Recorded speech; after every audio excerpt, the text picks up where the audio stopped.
Hello, students. How are you all? I hope you all are doing well. And today we're going to study our chapter number 6, which is twin melodies. So आज हम ये chapter पढ़ने वाले हैं, तो पहले ना chapter का नाम समझते हैं. चैप्टर का नाम क्या है? ट्विन मेलोडीज, यानी कि जुड़वा धुनें, दो धुनें. ठीक है, जो म्यूजिक की धुन होती है बेसिकली उसके बारे में भी देखने वाले हैं, दो धुनों के बारे में. पहली है हमारे क्लासिकल म्यूजिक की जो धुन होती है, जो हमारा इंडियन म्यूजिक है, क्लासिकल म्यूजिक उसकी.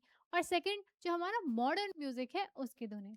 और अगर इन दोनों म्यूजिक को मिलाकर एक नया म्यूजिक प्रोड्यूस हो तो उसे हम बोलेंगे फ्यूजन म्यूजिक. ठीक है, तो ये जो स्टोरी है, ये जो चैप्टर है, ये है एक एक्ट, एक प्ले, यानी एक ड्रामा जो एक थिएटर में एक स्टेज पर किया जा रहा है, प्ले हो रहा है. ठीक है, तो ये चैप्टर देखते हैं. और ये जो चैप्टर है आपका वो 3 एक्ट्स में है, ये जो प्ले है. तो आज हम पहला जो हमारा एक्ट है वो कवर करेंगे. और जब भी हम कोई प्ले पढ़ते हैं, कोई सा भी नाटक पढ़ते हैं, तो पहले हम उनके कैरेक्टर्स का इंट्रोडक्शन लेते हैं कि भी कौन कौन कैरेक्टर है ना. तो आज इसमें भी हम पहले देखते हैं कि हमारे कौन कौन कैरेक्टर होने वाले हैं हमारे इस चैप्टर के. तो पहले हैं हमारे जो हमारी मेन लीड है इस चैप्टर की, उनका नाम है श्रुति शर्मा. ठीक है, जो कि एक यंग एस्पायरिंग वायलिनिस्ट है. वायलिनिस्ट, ये देखो, ये होता है वायलिन, ये एक म्यूजिकल इंस्ट्रूमेंट होता है, आपको पता होगा है ना. तो एक एस्पायरिंग वायलिनिस्ट है. एस्पायरिंग वायलिनिस्ट मतलब यानी कि इन्हें बहुत ही अच्छा खासा वायलिन बजाना आता है, लेकिन ये प्रैक्टिस कर रही हैं और भी ज़्यादा, और उसमें और भी अच्छा करने की कोशिश कर रही हैं. ठीक है, और भी अच्छा सीख रही हैं. नेक्स्ट है इन्हीं के फादर गुरु नाबिन शर्मा, जो कि श्रुति के फादर हैं ऑफ कोर्स, एंड एक बहुत ही अच्छे वायलिनिस्ट हैं, यानी कि इन्हें बहुत अच्छा वायलिन बजाना आता है. और साथ ही साथ संगीतिका म्यूजिक स्कूल के ये प्रिंसिपल हैं. ठीक है, देन इनके बाद है लीला देवी, जो श्रुति की मदर है. तो ये पूरी फैमिली का इंट्रोडक्शन हमें मिल गया. श्रुति, उनके फादर गुरुनाबिन शर्मा, और उनकी मदर लीला देवी. अब है इनके ही कुछ फ्रेंड्स, श्रुति शर्मा के कुछ फ्रेंड्स, इनका इंट्रोडक्शन भी ले लेते हैं, है ना. पहले है अविनाश, जो कि एक तबला प्लेयर है एक फ्यूजन ग्रुप में. एक फ्यूजन म्यूजिकल ग्रुप है, उसमें तबला बजाते हैं, तबला प्लेयर है. ठीक है, इसके बाद है इकबाल, जो कि एक फ्लूटिस्ट है. फ्लूटिस्ट मतलब जो फ्लूट बजाते हैं, फ्लूट ये होती है बांसुरी. ठीक है, तो ये फ्लूट बजाते हैं उसी फ्यूजन ग्रुप में. देन उनके बाद आते हैं पीटर, जो कि एक कीबोर्ड प्लेयर है. ये होता है कीबोर्ड, ये भी एक म्यूजिकल इंस्ट्रूमेंट है. तो ये कीबोर्ड बजाते हैं सेम फ्यूजन ग्रुप में. समझ आ गया. तो हमें हमारे कैरेक्टर्स पता चल गए. फर्स्ट श्रुति शर्मा, देन उनके फादर गुरुनाबिन शर्मा, उनकी मदर लीला देवी, उनके 3 फ्रेंड्स अविनाश, इकबाल और पीटर. ठीक है, तो शुरू करते हैं अपना आज का हमारा पहला एक्ट फर्स्ट. ठीक है, यहाँ से हमारा एक्ट 1 शुरू होता है. तो जैसे ही सीन खुलता है, पर्दा खुलता है स्टेज का, तो पहला सीन कुछ इस तरह दिखाया जाता है कि स्टेज पर ना एक म्यूजिक प्ले हो रहा है. एक Indo western fusion music play हो रहा है, बहुत ही प्यारा सा म्यूजिक, जिसमें जो धुनें हैं, जो म्यूजिक का पार्ट प्ले हो रहा है उस टाइम पे, वो कुछ ऐसा है कि मतलब बहुत ही धीमे धीमे कोई म्यूजिक प्ले हो रहा है, फिर एकदम से आवाज लाउड हो जाती है, फिर एकदम से और ज्यादा लाउड हो जाते हैं उसके नोट्स, उसके साउंड, है ना. तो वैसा वाला म्यूजिक वो चल रहा है, आपने भी ऐसे कुछ म्यूजिक सुने होंगे. ठीक है, the scene opens to the notes of a beautiful Indo western fusion music. ठीक है, इस इंडो वेस्टर्न म्यूजिक के साथ सीन शुरू होता है. Piece in its crescendo. Crescendo मतलब क्या होता है? A piece of music that gets louder and louder, यानी कि म्यूजिक का वो पार्ट जिसमें साउंड एकदम से लाउड होती है, फिर एकदम से और ज्यादा लाउड होने लगती है. ठीक है, वहां पर स्टेज पर दिखाया जाता है कि 4 बच्चे हैं जो म्यूजिक प्ले कर रहे हैं, और वो एक रूम में है. ठीक है, स्टेज पर एक रूम दिखाया जा रहा है जिसमें 4 बच्चे वो म्यूजिक प्ले कर रहे हैं. और उस रूम में क्या है? एक स्मॉल रैक है, ये रही रैक हमें दिखाई दे रही है. ठीक है, एक वुडन टेबल है, ये रही वुडन टेबल आपको इनके पीछे दिखाई दे रही है, इस बच्चे के पीछे, जिसपे कुछ बुक्स रखी हुई हैं. ठीक है, ये आपके एनसीईआरटी की ही पिक्चर है, बुक में देख सकते हो. और देखेंगे आप कि वॉल पर ना कुछ पोस्टर्स लगे हुए हैं, यहाँ पे हमें दिखाई दे रहे हैं भाई वॉल पे पोस्टर्स. किसके हैं ये जो पोस्टर्स है ये है फेमस इंडियन फ्लूट प्लेयर्स के. ये यहाँ पे थोड़ा गलत मतलब कुछ लिखा नहीं है, आई थिंक मिस प्रिंट हो गया है. फ्लूट प्लेयर्स के कुछ यहाँ पर पोस्टर्स लगे हुए हैं. ये जो आप पहला पोस्टर देख रहे हैं जो रेड ड्रेस में है, ये है पंडित हरिप्रसाद चौरसिया जी. ठीक है, और सेकंड जो पिक्चर है जो ग्रीन ड्रेस में है, ये है शशांक सुब्रमण्यम. ठीक है, ये बहुत ही बड़े फेमस फ्लूट प्लेयर्स हैं इंडिया के. The room belongs to Iqbal who is playing the flute. ये जो रूम है वो किसका है? ये रूम है इकबाल का जो फ्लूट बजा रहा है, यानी कि ये है इकबाल। समझ आ गया? ये हमारे इकबाल है और इन्हीं का ये रूम है। ये रहे येलो ड्रेस में जो है ये इकबाल है। देन तबला जो बजा रहे हैं ये है अविनाश। यहाँ पे हम सभी का इंट्रोडक्शन ले रहे हैं भाई, पहचान रहे हैं कौन क्या है। देन है पीटर जो कीबोर्ड बजा रहे हैं, ये पीटर है। ओके, पीटर भी हमें पता चल गए। एंड जो सेंटर में है ये लड़की, ये है श्रुति, हमारी मेन लीड इस स्टोरी की। ठीक है, जो कि वायलिन बजा रही हैं। Soon they wind up their performance and are packing up their musical instruments. जल्द ही वो अपना म्यूजिक बजाना खत्म करते हैं, कि अपना म्यूजिक खत्म करते हैं, फिनिश करते हैं और अपने सारे इंस्ट्रूमेंट्स को समेटने लगते हैं। श्रुति wears a look of distress on her face. आप अपनी बुक में भी देखोगे, आप इस पिक्चर में देख सकते हो कि सब लोग ना बहुत ही अच्छे से हैप्पीली अपनी प्रैक्टिस कर रहे हैं म्यूजिक की। लेकिन जो श्रुति हैं उनके फेस में ना आपको थोड़ा मतलब परेशानी सी दिखाई देगी।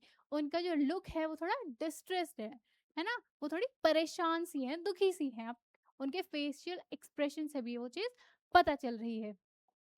आगे देखते हैं, तो अब ना पीटर बोलते हैं यहाँ पे, पहले पीटर का डायलॉग है, क्या बोल रहे हैं वो? That was a good rehearsal, well done guys, let's meet again tomorrow. यानी कि हमारी रिहर्सल बहुत अच्छी रही, हमने बहुत अच्छी प्रैक्टिस करी। वेल डन गाइस यानी कि बहुत अच्छे दोस्तों, अब हम कल दोबारा मिलेंगे, ठीक है?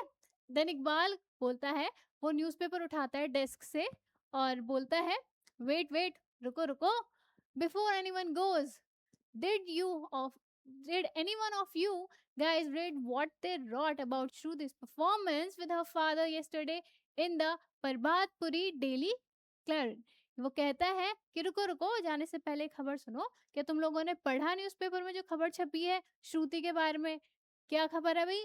वो बताता है कि श्रुति की कल की जो परफॉर्मेंस थी उसके फादर के साथ, उसके बारे में खबर छपी है। कहाँ पे थी परफॉर्मेंस? प्रभातपुरी डेली क्लेरिन में। ठीक है, ये जगह है, यहाँ पर श्रुति ने अपने फादर के साथ एक परफॉर्मेंस की थी, तो उन्हीं की तारीफ में एक न्यूज़ छपी थी न्यूज़पेपर में।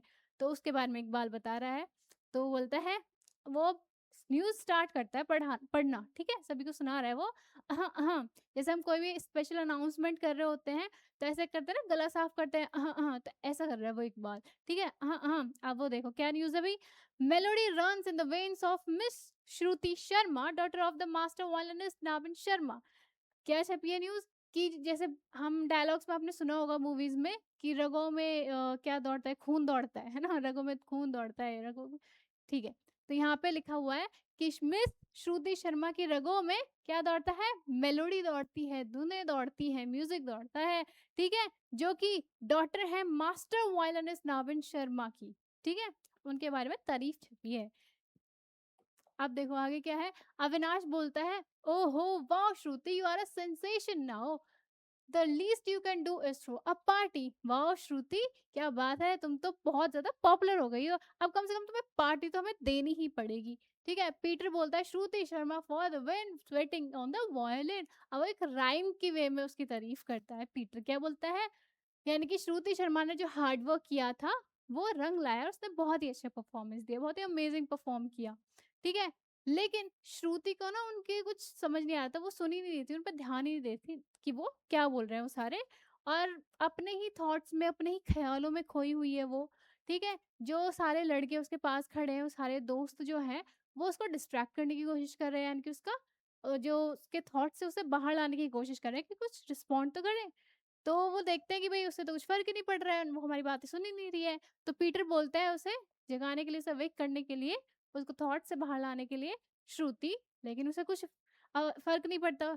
इकबाल फिर थोड़ा और तेज़ आवाज़ में लाउडली बोलता है श्रुति, लेकिन फिर भी भई वो अपने ही ख़्यालों में है। फिर अविनाश बहुत ही तेज़ से बोलता है, बहुत ही लाउडली बोलता है श्रुति, ऐसे करके, ठीक है? फिर श्रुति ना एकदम से चौंक जाती है, वही एकदम से उसकी आवाज़ से समझ आती है कि वो लोग उसे ही बुला रहे हैं। एंड 2 मिनट के लिए ना बिल्कुल मौन हो जाता है, मतलब बिल्कुल साइलेंट हो जाती है, उसे शब्द नहीं मिल रहे थे कि वो क्या रिस्पॉन्ड करे, क्या बोले उन्हें। ठीक है, तभी अविनाश बोलता है, oh God, don't tell me you still haven't told Navin sir about the concert, oh God please अब ये मत कहना कि तुमने नाबिन सर को हमारे इस परफॉर्मेंस के बारे में नहीं बताया है, कॉन्सर्ट के बारे में उन्हें नहीं बताया है। पीटर कहता है, does that mean you have still not told your parents about these practices? इसका मतलब ये है कि तुमने अभी तक अपने पेरेंट्स को हमारी प्रैक्टिसेस के बारे में नहीं बताया है। Just tell them you come for the practice 4 to 5। उन्हें बस बता दो कि तुम 4 से 5 यहाँ पे हमारे साथ प्रैक्टिस करने आती हो 4 से 5 बजे तक, है ना। इकबाल कहता है, यस श्रुति, हाँ Shruti, just tell them you practice with us. बस उन्हें बता दो कि तुम हमारे साथ प्रैक्टिस करती हो। Tell them about the concert, उन्हें कॉन्सर्ट के बारे में बता दो। There is no need to worry, चिंता करने की कोई बात नहीं है, ठीक है। अब देखो, श्रुति कहती है कि चिंता करने की ही तो बात है Iqbal, there is need to worry. Iqbal, you don't know पापा, तुम पापा को नहीं जानते। He is very strict about these things, इन चीजों को लेकर ना वो बहुत ज्यादा स्ट्रिक्ट है। He will think it's a desecration of the violin to be played to western tunes. यानी उनकी थिंकिंग ये है, वो ये सोचते हैं कि अगर वायलिन से कोई वेस्टर्न ट्यून प्ले की जाए, यानी कोई वेस्टर्न म्यूजिक बजाया जाए, तो वो डिसरिस्पेक्ट करना होगा उस वायलिन का, उनके क्लासिकल म्यूजिक का, ठीक है। डिसेक्रेशन मतलब disrespect toward something sacred. Sacred मतलब होता है होली, यानी पवित्र, ठीक है। यानी किसी पवित्र चीज की डिसरिस्पेक्ट करना। तो उनके पापा ये सोचते हैं कि अगर वायलिन से कोई भी वेस्टर्न ट्यून बजाई जाए तो वो बहुत ही डिसरिस्पेक्टफुल होता है, ठीक है। पापा फर्मली, बहुत ज्यादा वर्ड्स ना आज मिसप्रिंट हो गए हैं गलती से, कोई बात नहीं, चलो। Papa firmly believes that classical Hindustani music with its rags and alaps is the only kind of music that an artist of any world should play। वो कहती हैं कि पापा बहुत ही स्ट्रांगली ये बिलीव करते हैं कि क्लासिकल हिंदुस्तानी म्यूजिक ही है जिसके राग और अलाप होते हैं, वही म्यूजिक है जो एक आर्टिस्ट को प्ले करना चाहिए, बजाना चाहिए, ना कि वो वेस्टर्न म्यूजिक बजाने चाहिए, ठीक है। राग और अलाप, राग और अलाप तो आपको पता ही होगा, ये एलिमेंट्स होते हैं हिंदुस्तानी म्यूजिक के, क्लासिकल म्यूजिक के, ठीक है। I don't want papa to feel that I don't care about his opinions because I do. वो कहते हैं कि मैं नहीं चाहती कि पापा को ऐसा लगे, वो ऐसा फील करे कि मैं उनके ओपिनियंस की रिस्पेक्ट नहीं करती, बिकॉज मैं करती हूँ, है ना। मैं केयर करती हूँ उनके ओपिनियंस की। It's just that I want to give this our try too. मैं ये सब इसलिए कर रही हूँ, मैं प्रैक्टिस इसलिए कर रही हूँ क्योंकि मैं एक अलग चीज ट्राई करना चाहती हूँ, कुछ डिफरेंट ट्राई करना चाहती हूँ, इसलिए इस कॉन्सर्ट का पार्ट बनना चाहती हूँ। I just don't know how to tell him in the right way. मुझे नहीं पता क्या सही रास्ता है उन्हें बताने का, किस तरीके से मैं उन्हें इस बारे में बताऊं। तो इकबाल कहता है, ऑलवेज आर राइट वेज। जिस तरह भी बताओगी अच्छे से बताओगी, यानी कि सभी रास्ते सही हैं उन्हें बताने के Shruti. He is your father, he will understand. यानी कि वो तुम्हारे पापा हैं, वो तुम्हारी बात जरूर समझेंगे। अब आगे देखो क्या होता है। अविनाश कहता है, आई एग्री, मैं समर्थन करता हूँ उस बात का। You are making matters worse for yourself by not talking to him. तुम मैटर को ना और भी ज्यादा खराब कर रही हो, तुम बात को और भी ज्यादा बिगाड़ रही हो उन्हें ये बात ना बताकर। What's the worst that can happen, ज्यादा से ज्यादा क्या होगा, ज्यादा से ज्यादा बुरा क्या होगा अगर तुम उन्हें बताओगी। वो तुम्हें थोड़ा डांट ही तो देंगे, he will scold you a little maybe, शायद, है ना, शायद तुम्हें थोड़ा बहुत डांट दे, but he will eventually calm down. लेकिन लास्टली वो समझ जाएंगे तुम्हें। इकबाल कहता है, यस श्रुति, हाँ Shruti, and what is a little bit of scolding, और थोड़ा बहुत डांट भी देंगे तो क्या हो गया। I basically have a little bit of scolding for breakfast every day. ये वो कहता है कि अगर थोड़ा बहुत डांट भी देंगे तो क्या हो गया, मैं तो ब्रेकफास्ट में रोज ही डांट खाता रहता हूँ, है ना। और इसी बात में सब लोग हंसने लग जाते हैं। श्रुति कहती है, यू आर राइट गाइज, तुम लोग सही कह रहे हो दोस्तों। I guess it is the time to bite the bullet. अब मुझे लगता है ये टाइम है कि मुझे उनसे बात करनी चाहिए, मुझे ये रिस्क उठाना होगा, मुझे अपने पापा से बात करनी होगी। बाइट द बुलेट का मतलब क्या होता है, बाइट द बुलेट का मतलब होता है to deal with an unpleasant और difficult situation, sorry different difficult situation in a courageous and determined way. यानी कि एक डिफिकल्ट सिचुएशन का करेज से, डिटर्मिनेशन से सामना करना, ठीक है। नेक्स्ट है श्रुति। श्रुति कहती है, thanks for the encourage okay thanks for encouraging me again tonight at dinner, I promise to bring this up। वो कहती है, थैंक यू मुझे encourage करने के लिए, मुझे शक्ति देने के लिए, मुझे हौसला देने के लिए, और मैं प्रॉमिस करती हूँ कि मैं आज रात को डिनर के टाइम पे, जब सब लोग डिनर कर रहे होंगे, तो उस टाइम पे मैं ये बात उठाऊँगी अपने पेरेंट्स के सामने, उनसे इस बारे में बात करूँगी।